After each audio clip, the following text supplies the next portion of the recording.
बिस्मिल्लाहिर्रहमानिर्रहीम। अस्सलाम वालेकुम। आँख में सफ़ेद मोतिया क्या है?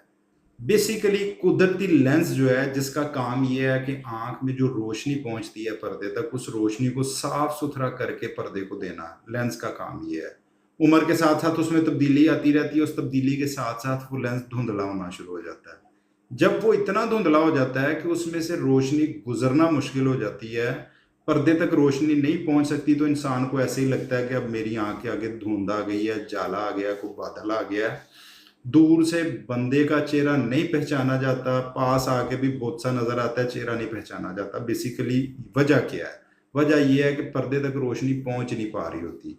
तो इसमें किया क्या जाता है, जो कुदरती लेंस है उसको सर्जरी से निकाल के उसकी जगह आर्टिफिशियल लेंस डाल दिया जाता है, ताकि वो रोशनी को साफ सुथरा पर्दे तक पहुंचाए। इससे आपकी नज़र दोबारा से साफ सुथरी हो जाती है, जो धुंधलापन होता है वो ख़त्म हो जाता है। बहुत शुक्रिया, अपना ख्याल रखें।